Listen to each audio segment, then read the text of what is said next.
Astrid Panosyan-Bouvet, bonjour. Bonjour. Et bienvenue. Demain, le discours de politique générale du Premier ministre. Est-ce que vous pensez que c'est bien parti pour qu'il y ait un pacte de non-censure avec une partie de la gauche ? En tout cas, il faut l'espérer. Il faut espérer avoir un pacte de non-censure qui permette à un gouvernement d'avoir à ne dépendre ni du Rassemblement national, ni de la France insoumise. Les discussions ont été fructueuses quand même. Toutes les discussions, l'objet de ces discussions, et je pense qu'il faut se réjouir qu'on a aujourd'hui un gouvernement qui entame une série de discussions pour trouver des compromis dans une volonté commune de réussir. Alors la clé c'est le budget, mais c'est la réforme des retraites finalement qui est le verrou politique en ce moment. Cette réforme des retraites, vous êtes au cœur de la négociation. Est-ce que il y aura une suspension de cette réforme votée en 2003 avec le mot suspension prononcé ? Alors moi, je ne vais pas préempter le discours du Premier ministre. Ce que je sais et ce qu'il a déjà déclaré, c'est qu'il souhaitait vraiment remettre l'ouvrage sur le métier, sans aucun tabou, en laissant la main aux partenaires sociaux pour revoir l'ensemble du texte de la réforme de 2023, sous réserve que nous respections toujours les équilibres financiers. Je rappelle qu'une des retraites, ça repose aussi sur la confiance et la soutenabilité d'un régime quant à la capacité à payer les pensions dans la durée. Cette main redonnée aux syndicats, oui. C'était prévu jusqu'en septembre et puis on a ramené le délai à juillet. Est-ce que ça pourrait aller encore plus vite ? Est-ce qu'ils sont capables, les partenaires sociaux, d'aller vite ? Alors, moi, je pense qu'il faut faire attention. Enfin, on parle quand même des retraites. Ça représente près de 14% de la richesse nationale de notre pays. Et donc, vitesse, il faut pas... Voilà, il y a vitesse et précipitation. Je pense qu'il y a d'abord le temps d'un diagnostic partagé sur la situation financière, ce qui est perfectible et les voies de solution. Et ensuite, il y a effectivement la négociation à laquelle les partenaires sociaux sont rompus.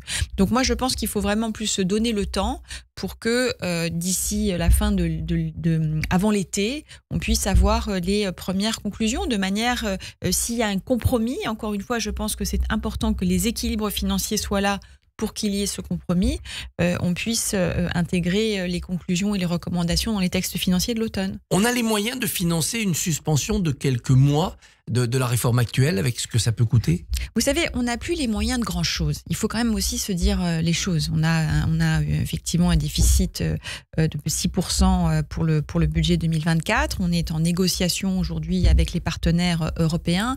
Donc, c'est pas comme si l'argent poussait sur les arbres. Je dis simplement que annuler la réforme de 2013 et la réforme de 2023, c'est 3 milliards de déficit dès l'année prochaine et 15 milliards d'euros de déficit en 2030 qui se rajoutent déjà aux 15 milliards existants.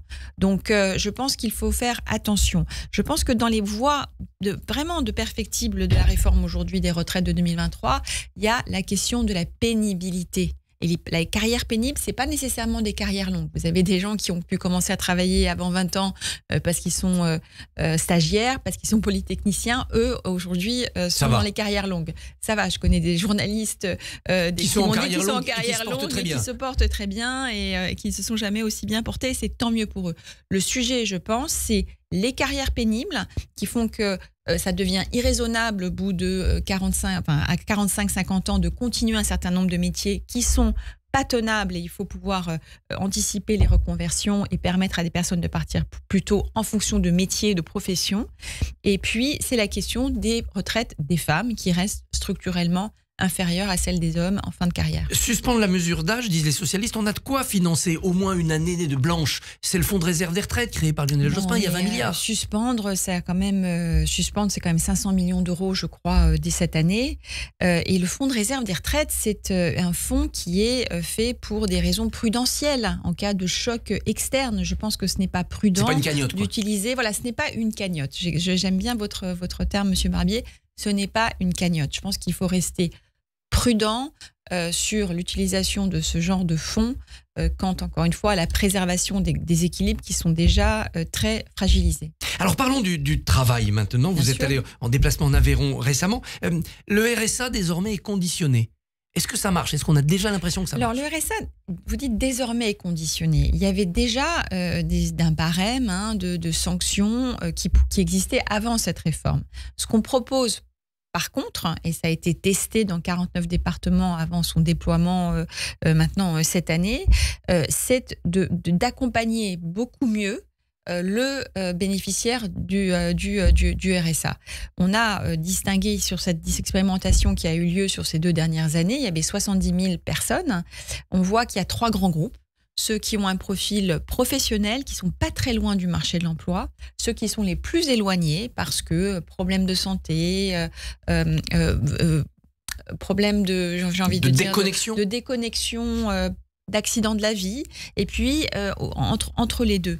Et cette expérimentation, elle a montré que dans ces fameuses 15 heures qu'on a tendance un petit peu à imaginer de toutes sortes, c'est des ateliers de CV, c'est des immersions en entreprise, c'est de la formation, c'est de l'aide aux démarches administratives. C'est du sur-mesure en fait. Des freins pour les femmes qui veulent pouvoir travailler, qui n'ont pas les gardes d'enfants, c'est des questions de transport. Dans l'Aveyron, on en a beaucoup parlé, en zone rurale. Ça permet effectivement de faire revenir les gens dans le monde du travail. Parce que la première dignité, c'est quand même celle de l'autonomie qu'on se crée par le propre travail et par sa capacité à se projeter dans l'avenir sans avoir le sentiment que son avenir est confisqué. Laurent Wauquiez propose ce matin de créer une allocation sociale unique plutôt que le maquis de toutes les allocations. Est-ce que c'est possible et souhaitable ? Alors, c'est possible. C'est d'ailleurs ce qu'avait souhaité Michel Barnier, Premier ministre, l'allocation sociale unique. On a aujourd'hui effectivement un maquis, comme vous le dites, avec une quinzaine de minima sociaux, dont les 3 principaux, RSA, logement, et puis un autre qui n'est pas considéré comme un minima social, mais qui est la prime d'activité et qui aide les petits salaires.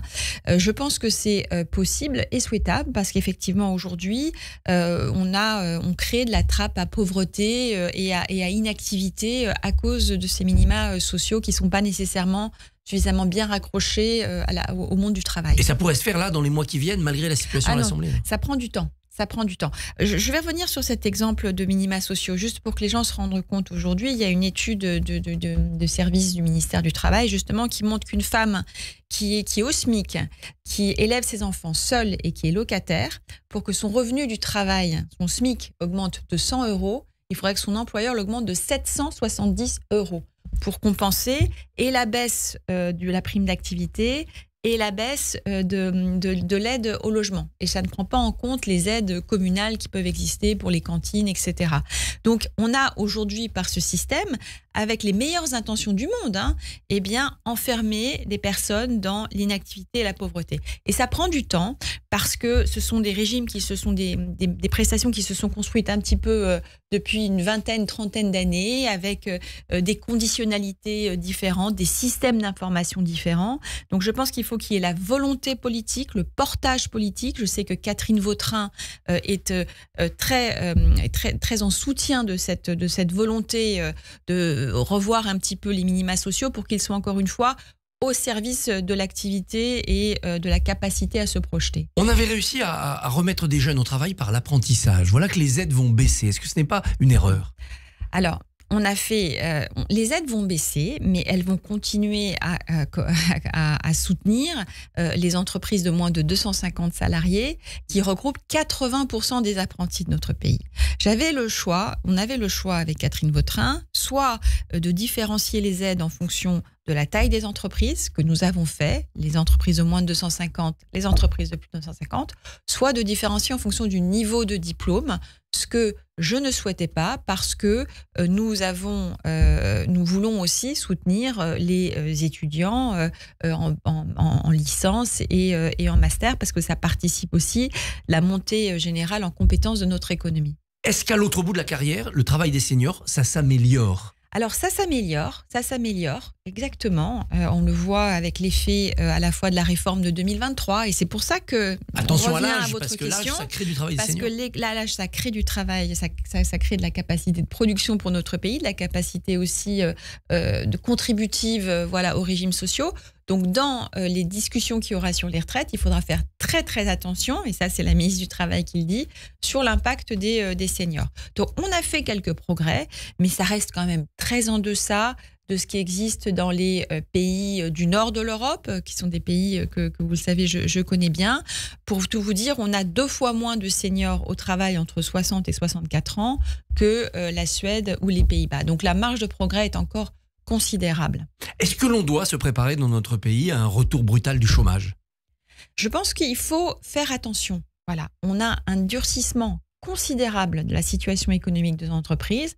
Les incertitudes politiques de ces 6 derniers mois n'aident pas. Il y a des secteurs aujourd'hui qui sont dans des profondes restructurations. Je pense à l'automobile, je pense à la grande distribution, je pense à la chimie. Il y a aussi un contexte international, je pense notamment aux États-Unis et à la Chine, qui n'aide pas non plus. Et donc, c'est pour ça qu'il faut que la mobilisation continue.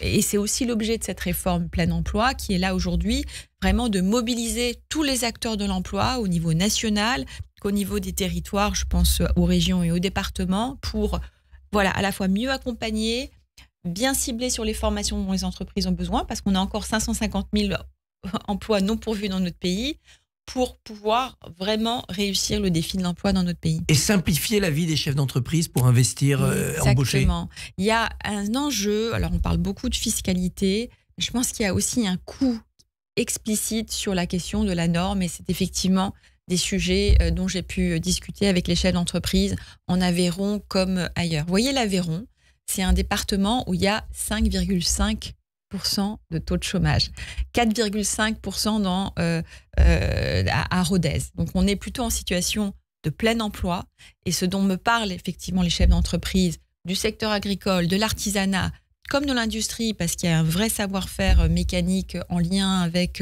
le bassin de l'aéronautique de Toulouse, qui n'est pas très loin, eh bien, c'est à la fois des questions de formation, mais aussi de simplification administrative. Je pense au sujet de foncier, je pense à la question environnementale, où il faut pouvoir aussi être un peu plus pro-business en soutien à tous ceux qui sont en première ligne de notre pays, que ce soit les salariés, les chefs d'entreprise et le milieu associatif. Un mot pour finir des tensions entre la France et l'Algérie, tensions multiformes depuis quelques mois. Est-ce que vous faites partie de ceux qui veulent dénoncer l'accord de 1968 qui facilite l'accès des Algériens? Alors vous savez, quand j'étais députée, moi j'avais rencontré Xavier Driancourt, qui a été par 2 fois ambassadeur de France en Algérie, sous François Hollande et sous Emmanuel Macron. Et il avait, à travers ces échanges, à travers les tribunes qu'il avait écrites, je pense en particulier au Figaro, déjà montré une forme